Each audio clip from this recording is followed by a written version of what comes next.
O Presidente Manuel da Riaga, ciente de que tinham depositado nas suas mãos um tesouro precioso, a liberdade, promete, em nome dessa mesma liberdade, e cito, eliminar todos os privilégios que, sendo mantidos à custa da depressão e da ofensa dos nossos semelhantes, são, para ele, malditos. Fim de citação.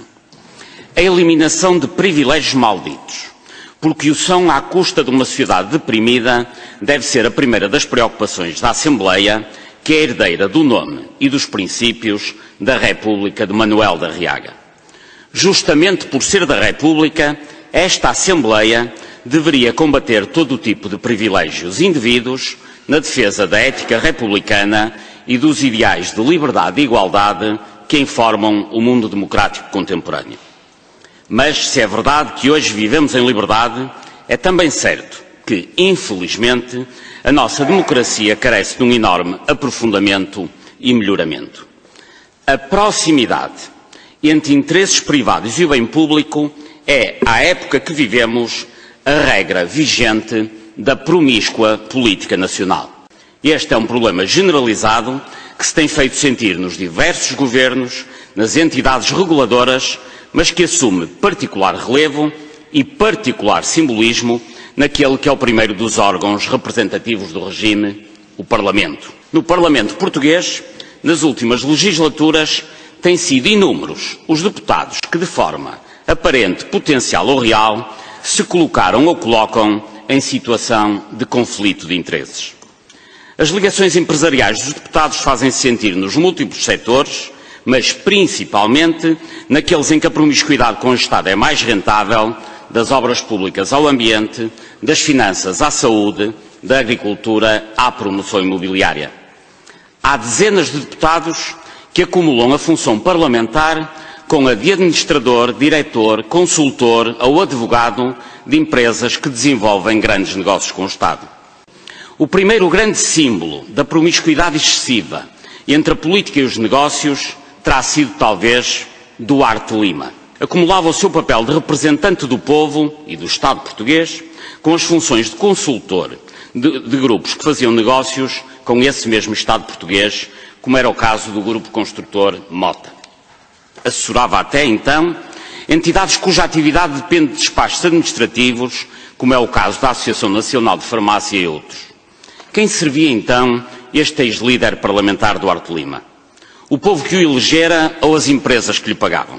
Além de mais, este deputado está ainda intimamente ligado a negócios com o banco que constitui, quiçá, o maior escândalo empresarial deste regime, o Banco Português de Negócios. Desde então, pelo menos, este tipo de situações tem-se generalizado e perpassa as diversas legislaturas, contamina diversas forças políticas e é protagonizado por alguns dos mais poderosos atores da cena política nacional.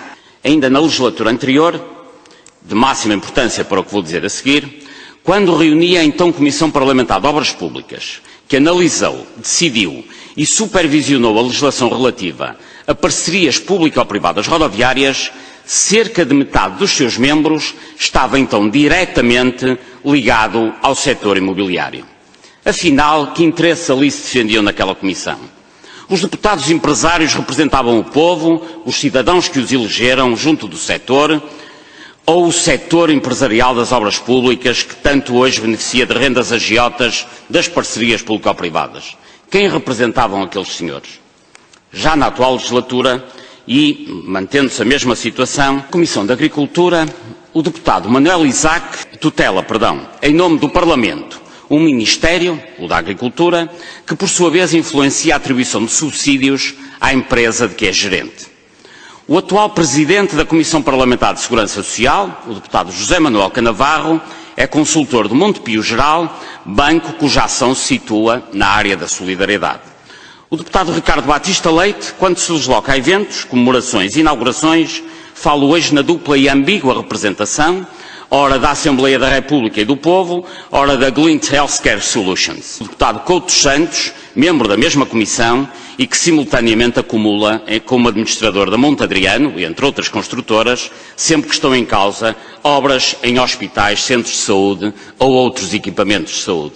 Comissão hoje, talvez a mais importante, aquela que acompanha o Programa de Assistência Financeira a Portugal, que tem por funções fiscalizar as medidas previstas no memorando de entendimento com a Troika, nomeadamente alienações de capital público na EDP e da REN, a privatização da exploração aeroportuária ou até o apoio à recapitalização da banca.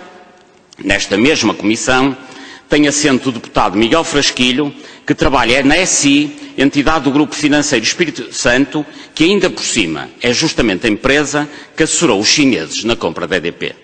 A que se juntava até bem pouco tempo o deputado Adolfo Mesquita Nunes, hoje membro do Governo, e que é simultaneamente advogado da poderosa sociedade Moraes Leitão Galvão Teles Soares da Silva e Associadas, justamente o escritório de referência no setor da eletricidade em Portugal. Mas na mesma comissão, na Comissão de Acompanhamento ao Programa de Apoio Económico-Financeiro a Portugal, os interesses da EDP têm estado ainda representantes pelo até há pouco deputado Pedro Pinto, enquanto consultor de empresas que dependem absolutamente da EDP. E por aí fora. A promiscuidade é de tal ordem que até na Comissão de Combate à Corrupção, criada no Parlamento na legislatura anterior, essa mesma comissão foi presidida pelo advogado Vera Jardim, que na sua qualidade de presidente do Banco Bilbao e Biscaia e de uma leasing imobiliária, representava os setores justamente mais permeáveis à corrupção, a finança e a construção civil e promoção imobiliária. Já para nem falar do seu então vice-presidente, Lobo Dávila, hoje governante, que pertencia aos mais diversos órgãos sociais das empresas de Miguel Paes do Amaral, com inúmeras e permanentes ligações a negócios com o Estado. O atual presidente da Comissão Parlamentar de Defesa, Matos Correia, seja justamente advogado no mesmo escritório que o seu antecessor na função, o anterior presidente da mesma Comissão Parlamentar, José Luís Arnaud, cujo sócio é justamente o ex-ministro também da Defesa, Dr. Rui Pena. Que competências tão peculiares os advogados dessa sociedade para representar o povo português num setor onde correm alguns dos mais rentáveis e corruptos negócios do Estado português? Por último, uma palavra para os parlamentares que são associados ou colaboradores de grandes sociedades de advogados, assunto para o qual, aliás, o próprio bastonário da Ordem dos Advogados, Marinho Pinto, vem há muito alertando. Os advogados deputados sempre serão tentados a utilizar, e utilizam, a informação de que dispõem enquanto agentes públicos, em proveito de quem? Dos seus próprios clientes. Ainda causa perplexidade a nomeação do deputado Paulo Mota Pinto, por este Parlamento, para o Conselho de Fiscalização do Sistema de Informações da República. Este deputado é, simultaneamente, administrador da ZON, empresa cuja acionista de referência é Isabel dos Santos, filha do presidente de Angola, José Eduardo dos Santos. Assim, temos hoje em Portugal um homem de confiança direta ou indireta do regime angolano a superintender em nome deste Parlamento, em representação do povo português, a atividade dos serviços portugueses de informação. Há ainda outras situações muito difíceis de entender. Não se percebeu à época a nomeação do ex-deputado Ricardo Rodrigues, que foi condenado por tirar gravadores a jornalistas para o Conselho Geral, vejam bem, do Centro de Estudos Judiciários. Chega a ser irónico e revela até desrespeito pelo próprio Centro de Estudos Judiciários. Os interesses privados capturaram os agentes políticos. Esta situação torna-se hoje insustentável sob o ponto de vista da higiene da nossa democracia. É, pois, agora urgente restaurar a democracia. Os deputados que são da nação devem representar o seu próprio povo e não o polvo de interesses que se alimentam do orçamento, ou seja, dos impostos de todos os portugueses. Para erradicar esta teia de negócios que domina a política, o Parlamento deveria agora criar um regime de incompatibilidades muito restritivo para os detentores destes cargos públicos, até que os interesses malditos de que falava o Presidente Arriaga deixem de estar representados no Parlamento e passem de uma vez por todas a ser combatidos pela Assembleia da República, e de cuja resolução depende, na minha opinião, a sobrevivência desta democracia já moribunda. Uma democracia autêntica deveria orgulhar-se do seu Parlamento. Vivemos hoje tempos em que o povo português revê na sua classe política as palavras de Luís de Camões, no canto 7º dos Lusíadas, que se recusava a cantar, e abro aspas, a quem, com hábito honesto e grave, veio no ofício novo a despir e roubar o seu próprio povo. Fim de citação. Senhor Deputado Mendes Bota, muito obrigado. Bem-aja por ter promovido este debate no Parlamento. Saibamos todos, pois, aproveitar a pouca energia que ainda nos resta desse ténue sopro de liberdade. Muito obrigado. Só lhe perguntava uma coisa. Quantos processos judiciais é que essas declarações já lhe trouxeram? Já foi condenado ou não? Que processos é que estão neste momento em curso? Porque é evidente, eu falei com vários colegas que fazem parte da lista das acusações, portanto que o Sr. Dr. Paulo Moraes mete o dedo na ferida e diz aqui há situações claras de incompatibilidade e de conflito de interesses. Eu próprio os convidei a vir aqui, porque eu digo, se o Sr. Doutor escrevesse de mim aquilo que escreve desses colegas, pode ter a certeza que no primeiro virado de esquina onde o senhor estivesse a falar, eu estaria lá a confrontá-lo, porque quem não deve não teme.